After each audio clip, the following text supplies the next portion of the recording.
Hello everyone, this is Max here with another video about Princess Connect. In this video I plan to talk about future gacha banners and what characters to roll for. And I'll cover all of the new characters that get added to the game in about the first 3 months of the game, up until the start of the limited summer units. Now in general, all of these characters that I'll be talking about are permanent characters, meaning they become farmable later on. So if you are a pure F2P player or you only buy the monthly card, you should think really carefully about which characters you need and whether you need it right then instead of later on. This is because starting with the summer event, there's going to be a lot of really important limited characters that are going to be important for you to acquire. And those limited characters, in contrast to the permanent characters that I'm talking about in this video, once you are past their banner, typically they don't come back for another year, meaning that you'll have to play for a whole year without having access to those characters. So with that said, I'll just start by talking about the characters. So the first character that gets added to the game is June.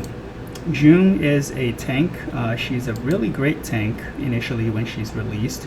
She can heal other party members, and she also provides a physical defense down debuff on the enemy. She's probably the best tank at her release, although that changes after a while due to the increase in power of other characters, and she's useful for both PvP and clan battle. It's likely that top tier clans will require you to have June because she does have the physical defense down debuff and she's a tank. So when you need a tank, you use June for your physical teams. I would roll for her if you just started the game and you need new units to use, or if you plan to participate in high-end clan battle. Otherwise, I think it's safe to skip June. I personally did not have June when I started the game, and I felt like my early game didn't really suffer that much as a result of that. Next character after June is Rin. Rin is this character right here. She's a 2-star character. She's permanent. You can farm her later on from the dungeon coin shop. She's also pretty useless until she gets her unique equipment. You can see my Rin still level 50 rank 4, so she's a skip. After Rin, there is Arisa. Arisa is a 3-star archer. She's originally a character from Shadowverse. Her main point is she has this high damage unit burst that charges very quickly. She is mainly used for clan battle. There's 3 archers after Arisa is released. It's going to be Shiori, Suzuna, and Arisa. And the choice of which archer to use often comes down to which boss you're fighting. She's good for clan battles, but not really necessary, because oftentimes when you do need an archer, even if you don't have Arisa, you can use one of the other archers that you can farm for free as a replacement unit. Unless you're in the top tier, like a top tier clan, chances are having Arisa or not having Arisa is not going to affect how well you do in clan battle. In terms of PvP, she's okay very early on. Her unit burst allows her to kill tanks fairly quickly. Especially when nobody has a high star pudding, when everybody's pudding was still 2 stars or 3 stars. I remember using Arisa in PvP and she did okay. But once everyone starts running around with 5-star pudding, she kind of just falls off because she can't kill pudding. She also has some niche use cases where you combine her with Tamaki to snipe down squishy mages, because both Arisa and Tamaki have a skill that targets the enemy with the highest magic attack, but that's a very niche use, and honestly I don't think I've used Arisa in PvP for a pretty long time. I would generally skip Arisa unless you just started the game and the Arisa banner is around, so you need new units. Then you can roll on her banner for a little bit, or you're planning to join a top tier clan. After Arisa, next character that gets released is Ayane. And Ayane is... that's not Ayane. Where did she go? Anyway, Ayane, she's farmable from the arena coin shop. She's very occasionally used for some clan battles. Very, very occasionally. I think I've used Ayane. I don't think I've used Ayane actually at all yet. And she's useless in PvP. I would skip her. After Ayane, you have Kyouka. Kyouka is a 3-star magic caster. She's permanent and she becomes farmable once map 16 is released. She is going to be the strongest single target magic damage dealer for a while, for a fairly long time. And initially when she was released, she's very good in PvP because at the time Pudding is the dominant tank and Kyouka can very reliably and quickly kill Pudding. So she's good for PvP at her release. In terms of clan battle, when Kyouka first came out, magic teams weren't being used for clan battle because at the time there are no good magic defense debuffers the way that physical teams have Makoto. So oftentimes in clan battle what you end up is you use 3 physical teams. That changed with the release of Summer Kyaru, which is one of the summer limited units I talked about at the start of this video.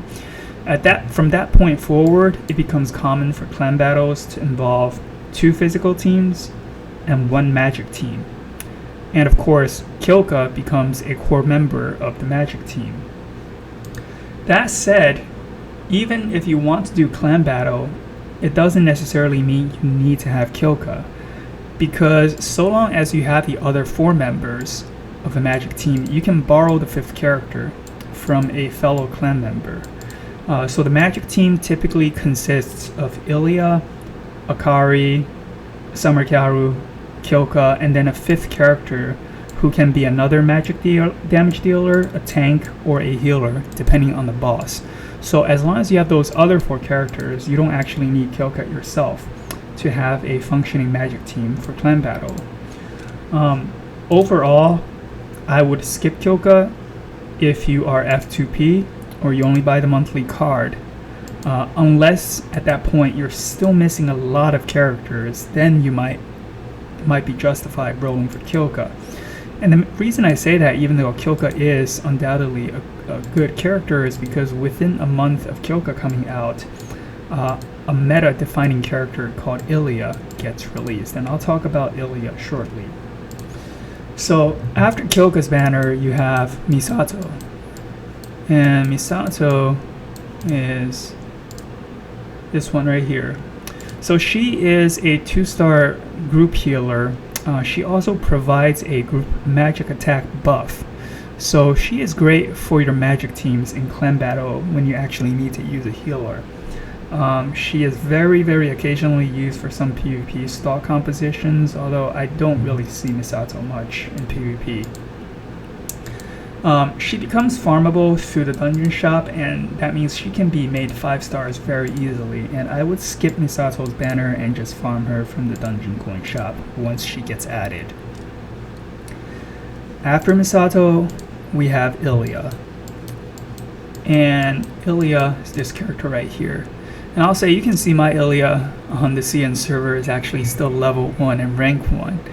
And the reason for this is because when I played and the Ilia banner was around, I was still fairly new and didn't really know what I was doing in the game, so I didn't roll for Ilia.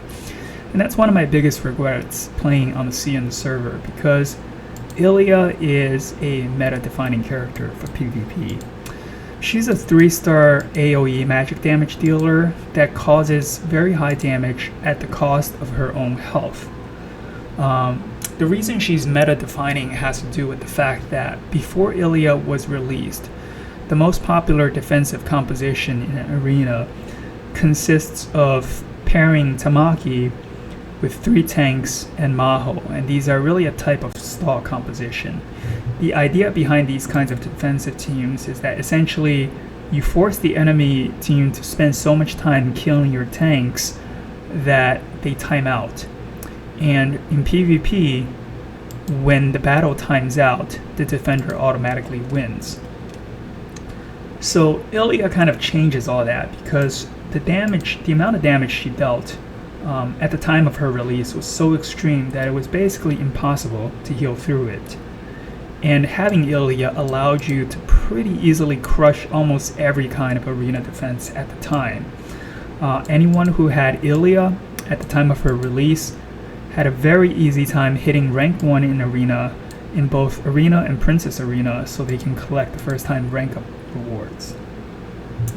Ilia stayed dominant in PvP for about 3 months, and even afterwards she remained useful at dealing with specific types of PvP compositions that tended towards stall. Ilia is also used in clan battle for magic teams. Like I said earlier, the standard magic team for clan battle involves Ilya, Samgyaru, Kyouka, Akari, and one more. Now, one thing to note about Ilya, if you do roll for her, is that because her mechanic involves dealing damage to herself, she dies very easily, and this means that you really want her to be at 5 stars if you want to use her. The more stars that a character has, the more health and defense they have, and this has a really big impact on the character's survivability. So due to Ilya's self-damage mechanic, she will occasionally end up killing herself, and it's much more frequent at 3 stars or 4 stars compared to 5 stars. To star her up from 3 to 5, you need 1150 divine amulets, and she's one of the few characters that are worth rolling for, even for F2P, and worth the divine amulet investment if you get her at her release. After Ilya's banner, there's Tsumugi. And Tsumugi is really the last character that gets released before the start of the limited summer units. Tsumugi is a frontline character. She's a starting 2-star unit. She's very tanky, and her main niche is for PvP. She's good at disruption. She really doesn't see any kind of use outside of PvP, but she is very strong in PvP at the time of her release. The main issue with Tsumugi, though, is that she is a permanent character that starts at 2 stars, which means that initially, when you have no way of farming her yet, the only way to start her up is by using divine amulets. And those divine amulets, to start up a 2-star character to 5 star, well, it takes a lot more than taking a 3-star characters up to 5 stars. I believe the number is around 1650, although I could be wrong on the exact number. My opinion generally is, although she is great for PvP, I don't think she is worth the investment in terms of divine amulets to start her up to 5 stars.